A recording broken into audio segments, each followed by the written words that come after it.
नमस्कार दोस्तों, स्वागत है आप सभी का आपके अपने YouTube channel Shyam class study में। साथियों, आज के इस वीडियो में यूपी पुलिस भर्ती परीक्षा 2024 और एसएससी जीडी भर्ती परीक्षा 2024 में पूछे जाने वाली हिंदी के अति महत्वपूर्ण प्रश्नों का प्रैक्टिस सेट लेकर के आया हूँ। प्यारे साथियों, आज के इस वीडियो में आपको जितने भी प्रश्न कराऊंगा ये सारे प्रीवियस ईयर के प्रश्न हैं जो आने वाले समय में यूपी पुलिस और एसएससी जीडी भर्ती परीक्षा के लिए बहुत ज़्यादा महत्वपूर्ण हो जाते हैं, क्योंकि आने वाले समय में आपको दोनों एग्ज़ाम देने हैं। तो आप अभी से हिंदी अच्छी कर लीजिएगा। आपकी हिंदी जब भी अच्छी होगी जब आप लगातार डेली प्रैक्टिस करोगे, क्योंकि बिना प्रैक्टिस के आप हिंदी में अच्छा स्कोर नहीं कर पाओगे। अगर आपको ये वीडियो पसंद आए तो वीडियो को लाइक कर देना।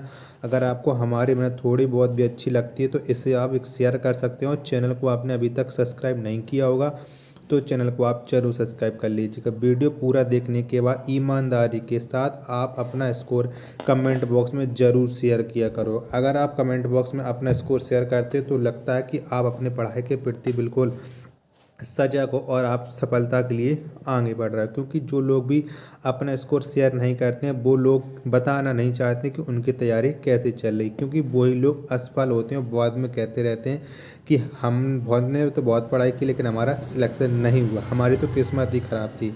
ऐसा नहीं है, किस्मत आपको खुद अपनी बनानी पड़ती है। तो इन्हीं सब बातों को ध्यान में रखते हुए शुरू करते हैं आज का अपना ये हिंदी के अति महत्वपूर्ण प्रश्नों का प्रैक्टिस सेट। तो क्वेश्चन है आपके सामने 114 की हिंदी खड़ी बोली किस अपभ्रंश से विकसित हुई है। तो कौन से अपभ्रंश से विकसित हुई है? तो हिंदी खड़ी बोली ये विकसित हुई है सौर सैनी अपभ्रंश। किससे? सौर सैनी अपभ्रंश से। 114 का आंसर ऑप्शन नंबर सी हो जाएगा। प्रश्न संख्या 115 है आपके सामने की घा का उच्चारण स्थान कौन सा है। तो कौन सा है? तो घाघर, इसका जो उच्चारण स्थान है वो है कंठ। कौन सा है? कंठ है। 115 का आंसर ऑप्शन नंबर बी हो जाएगा। प्रश्न संख्या 116 है आपके सामने की छा ध्वनि किसके अंतर्गत आती है। तो किसके अंतर्गत आती है? छ छत्री। तो ये आती है संयुक्त वर्ण के अंतर्गत। किसके? संयुक्त वर्ण के अंतर्गत। 116 का राइट आंसर हो जाएगा ऑप्शन संख्या सी। प्रश्न संख्या 117 है आपके सामने कि दिए गए शब्दों में शुद्ध वर्तनी वाला शब्द है। तो बताना है आपको 117 में किसकी वर्तनी है जो शुद्ध है। तो बताइएगा। चारों ऑप्शन आपकी स्क्रीन पर हैं, अब आप बता दीजिएगा। यानी परीक्षा किस तरह से लिखा जाता है। तो परीक्षा ये लिखा जाता है ऑप्शन नंबर बी के तरह। किसकी? ऑप्शन नंबर बी के तरह परीक्षा। तो 117 का right answer option number B हो जाएगा। प्रश्न संख्या 118 है आपके सामने कि निम्न में से किस शब्द में प्रत्यय का प्रयोग हुआ है। तो बताइएगा इनमें से किस में प्रत्यय लगा है। तो किस में लगा है? तो धनिक में लगा है। कौन सा? इक प्रत्यय लगा है धनिक में। बाकी के किसी भी शब्द में प्रत्यय नहीं लगा है। तो 118 का आंसर ऑप्शन नंबर डी हो जाएगा। प्रश्न संख्या 119 है आपके सामने कि चिरायु शब्द में प्रयुक्त उपसर्ग है। तो कौन सा उपसर्ग लगा है चिरायु में? तो चिरायु में उपसर्ग लगा है चिर। कौन सा उपसर्ग है? चिर उपसर्ग है चिरायु में। तो 119 का आंसर हो जाएगा ऑप्शन नंबर बी। प्रश्न संख्या 120 है आपके सामने कि लोटा शब्द है। तो कैसा है लोटा शब्द, ये आपको बताना है। बताइएगा 120 नंबर का राइट आंसर क्या हो जाएगा। तो लोटा, लोटा एक देशज शब्द। कैसा? लोटा एक देशज शब्द है। 120 का आंसर ऑप्शन नंबर सी हो जाएगा। प्रश्न संख्या 121 है आपके सामने की परीक्षा शब्द निम्नलिखित वर्गों में से किस वर्ग में आता है। तो कौन से वर्ग में आता है परीक्षा शब्द, ये आपको बताना है। तो जो परीक्षा शब्द है ये तत्सम के अंतर्गत आता है। किसके? तत्सम के अंतर्गत। 121 का आंसर ऑप्शन नंबर ए हो जाएगा। प्रश्न संख्या 122 है आपके सामने कि आंसू का बहुवचन क्या होगा। तो कौन सा हो जाएगा इनमें से आंसू का बहुवचन? तो आंसू का बहुवचन होता है आंसुओं। क्या होता है? आंसुओं होता है। 122 का आंसर ऑप्शन संख्या सी हो जाएगा। प्रश्न संख्या 123 है आपके सामने कि निम्नलिखित में से कौन सा शब्द स्त्रीलिंग है। तो बताइएगा इनमें से कौन सा जो शब्द है वो स्त्रीलिंग है। मैं आपको बता चुका हूँ कि आप अच्छा और अच्छी लगाने से स्त्रीलिंग और पुल्लिंग का पता लगा सकते हैं।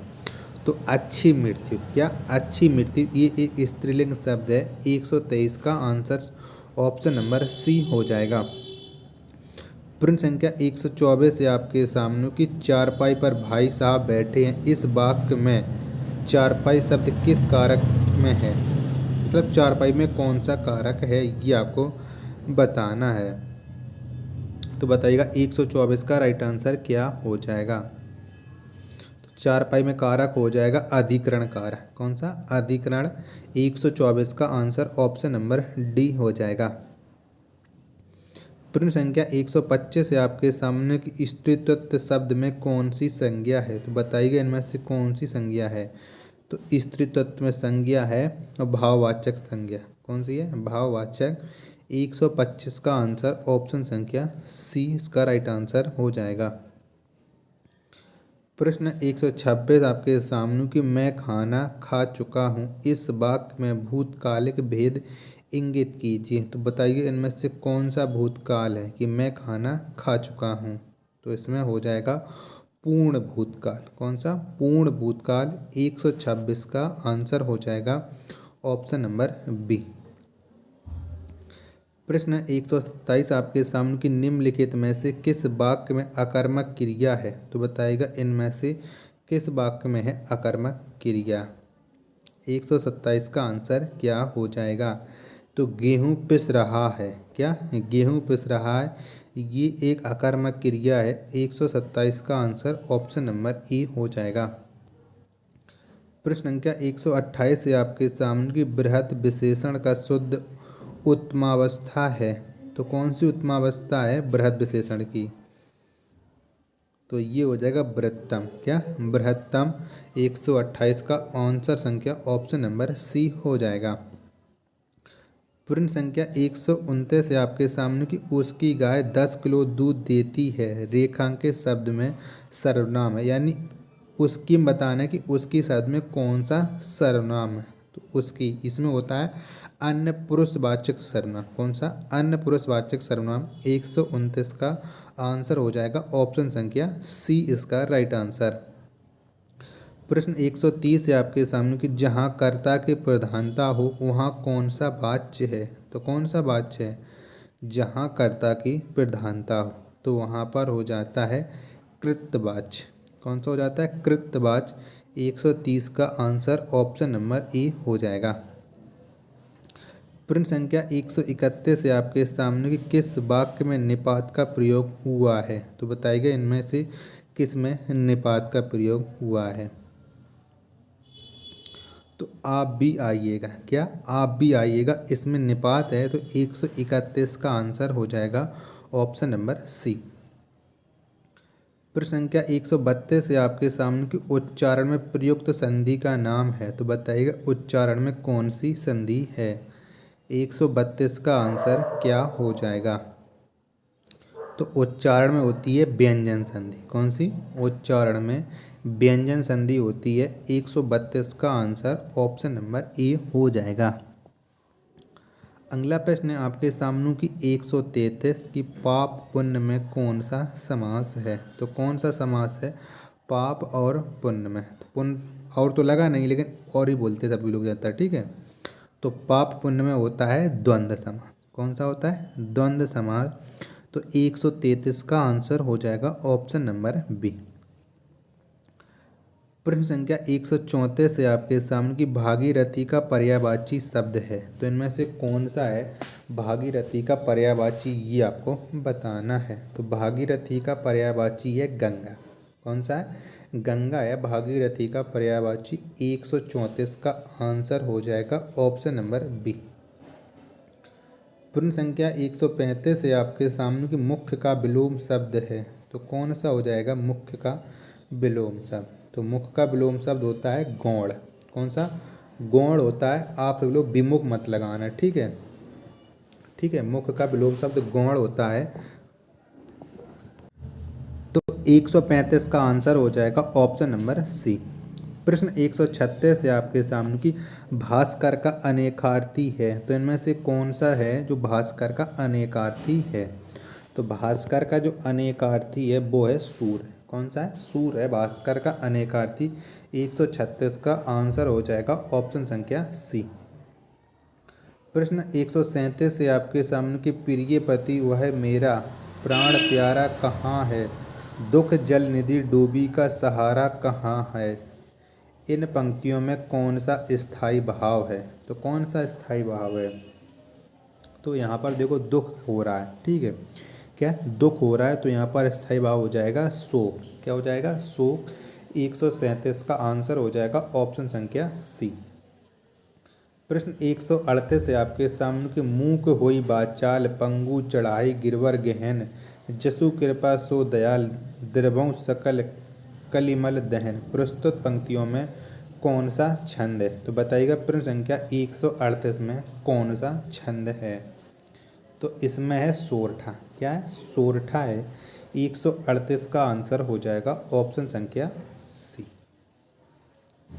प्रश्न 139 है आपके सामने कि निम्नलिखित में से कौन सा शब्दालंकार नहीं है? तो बताइएगा इनमें से कौन सा नहीं है शब्दालंकार, यानी वो शब्दालंकार का भेद नहीं है, वो हो जाएगा अर्थालंकार का।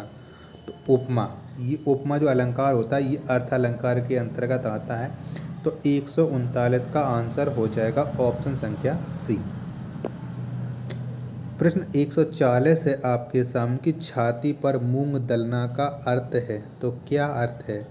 तो छाती पर मूंग दलना, इसका अर्थ होता है पास रहकर दुख देना। क्या? पास रहकर दुख देना। 140 का आंसर हो जाएगा ऑप्शन नंबर डी। प्रश्न संख्या 141 है आपके सामने कि खड़ी बोली के सर्वप्रथम लोकप्रिय कवि कौन माने जाती हैं? तो कौन माने जाते हैं? तो खड़ी बोली के जो सर्वप्रथम लोकप्रिय कवि हैं वो हैं अयोध्या सिंह उपाध्याय हरिऔध। कौन है? अयोध्या सिंह उपाध्याय हरिऔध। 141 का आंसर संख्या ऑप्शन नंबर डी हो जाएगा। प्रश्न संख्या 142 है आपके सामने कि रामधारी सिंह दिनकर को साहित्य अकादमी पुरस्कार किस वर्ष मिला था? तो कब मिला था रामधारी सिंह दिनकर को साहित्य अकादमी पुरस्कार? तो ये मिला था उनको 1959 में। कब? 1959 में रामधारी सिंह दिनकर को साहित्य अकादमी पुरस्कार। 142 का आंसर हो जाएगा ऑप्शन संख्या ए। प्रश्न संख्या 143 है आपके सामने कि लाघव चिन्ह का चिन्ह कौन सा है? तो लाघव बताना कि लाघव का कौन सा चिन्ह होता है, बताइएगा। 143 का राइट आंसर क्या हो जाएगा? तो लाघव चिन्ह ये होता है ऑप्शन नंबर ए वाला। क्या ये होता है? तो 143 का आंसर हो जाएगा ऑप्शन नंबर ए। प्रश्न संख्या 144 है आपके सामने कि दिए गए वाक्यांश के लिए एक शब्द का प्रयोग कीजिएगा जिससे हम अनेक शब्दों के लिए एक शब्द भी बोल सकते हैं। प्रश्न है आपके सामने कि दूसरे स्थान पर अस्थायी रूप से रहने वाला। तो क्या हो जाएगा इसका आंसर? कि दूसरे स्थान पर अस्थायी रूप से रहने वाला के लिए एक शब्द, तो इसके लिए होता है स्थानापन्न। क्या? स्थानापन्न। 144 का आंसर हो जाएगा ऑप्शन संख्या बी। प्यारे साथियों, लास्ट प्रश्न आज के इस टेस्ट सेट का कि 145 है कि कविताओं के इस डॉट डॉट में निराला जी की कविताएं भी हैं। तो क्या हो जाएगा? रेगिस्तान। तो कविताओं के इस संकलन में निराला जी की भी कविताएं। 145 का आंसर हो जाएगा ऑप्शन संख्या डी। तो प्यारे साथियों, अगर आपको ये वीडियो पसंद आई है तो वीडियो को लाइक कर देना। चैनल को आपने अभी तक सब्सक्राइब नहीं किया होगा तो चैनल को आप जरूर सब्सक्राइब कर लीजिएगा। अगर आपको हमारी मेहनत पसंद आती है तो वीडियो को ज़्यादा से ज़्यादा शेयर कीजिएगा और हमारा ज़्यादा से ज़्यादा सपोर्ट कीजिएगा। मिलते हैं अपन नेक्स्ट वीडियो में, तब तक के लिए धन्यवाद। जय हिंद।